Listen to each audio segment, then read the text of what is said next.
Thank you, Madam Speaker. I'm proud to join my colleagues in the Democratic Women's Caucus in hosting this special order hour to raise awareness of the damage done by mandatory arbitration and our support for H.R. 1423, the Forced Arbitration Injustice Repeal Act, or as we refer to it, the FAIR Act. We're pleased that the Judiciary Committee is holding a markup on this bill as we speak. What is stunning about this issue is that a recent study found you are more likely to be struck by lightning than to win an arbitration case. In fact, a 5-year study found that of 6,000 claims that were made on arbitration clauses, money awards were provided in only 137 cases. Today, my colleagues will read accounts from just some of the women who have experienced this miscarriage of justice firsthand. Over 60 million workers are subject to forced arbitration, but even those staggering numbers fail to fully illustrate the suffering and human plight caused by mandatory arbitration. Today, we share the experiences of women fighting back against the silence and shame, and join me in demanding systemic change so that all workers are treated with dignity and respect that they deserve. Sterling Jewelers, known to many of us as Jared Jewelers or K Jewelers. Diane Akampora. Perhaps no company better exemplifies the harm caused by mandatory arbitration than Sterling Jewelers. In April 2019, the New York Times Magazine published a story on the ongoing decade-long pay and promotion lawsuit against Sterling Jewelers, which at one point included nearly 70,000 women. These stories should outrage each of us. Diane of Lancaster, Pennsylvania, said that after 5 years at K Jewelers and 6 years of experience at another store, she made $2 to $4 less per hour than her more recently hired, lesser experienced male colleagues. According to the investigation, when she was promoted to manager, she attended the company's annual managers meeting in Florida. On a shuttle bus back to the resort, she was pulled onto the lap of a manager who held her tightly and fondled her. At the same meeting, a district manager tried to kiss her. At a later meeting, she had to leave a hot tub because discussion turned uncomfortably sexual.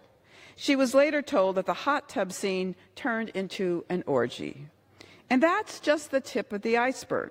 There is Amanda Berger, a sales associate who made her way up to assistant manager, who, after 5 years of employment, complained that she was still making her starting salary, but was brushed off by her manager, who watched the new guy, who previously worked at a kiosk for cell phone covers, be promoted ahead of her, who dared to complain to HR after her district manager invited her to Chili's with a few other managers, and while they were eating, texted her from across the table with, quote, "I want to come on your tits," unquote.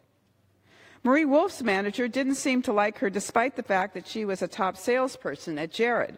She didn't have the Jared look, the manager told a colleague. Marie was tall and wore pants and blouses, not short skirt suits. She also wore little makeup. One day, Marie asked for a raise, and the manager told her she was already making more than any other salesperson in the store. Not surprisingly, that was far from the truth. Or Tammy Zenner, who was called Texas Tammy by her colleagues because of the size of her breasts, and who complained to her store manager that an executive visiting the store had rubbed himself against her from behind, but was told when she complained that she should be flattered.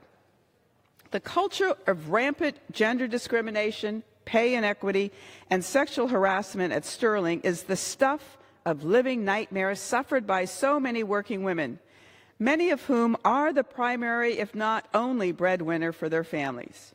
Diane, Amanda, Marie, and Tammy are just 4 of nearly 70,000 women who have at some point joined the lawsuit against Sterling. And Sterling was able to hide the details of these allegations from its shareholders and from the public because all their employees are forced to sign a forced arbitration agreement upon being hired. That means all work-related disputes had to go through Sterling's in-house dispute resolution system, effectively gagging employees and destroying any chance of positive change. It also undoubtedly resulted in countless other women facing similar types of abuse and discrimination. And that's why the experience of these women are so important for us to hear, so that Congress will pass the FAIR Act. It is unacceptable that millions of employees are subjected to a system that forces them to settle disputes through mandatory arbitration, where the company can control the process and shroud the outcome in secrecy. I urge my colleagues to support the FAIR Act and strike a blow in the fight for fairness and transparency. No one should have to suffer harassment, assault, and degradation in silence in order to support themselves and their families and pursue their career dreams. Every Kiss Begins with Kay Jewelers should be a jingle, not a job requirement. When couples are shopping for wedding rings, I hope they stay away from retail jewelers that treat women like sex toys or second-class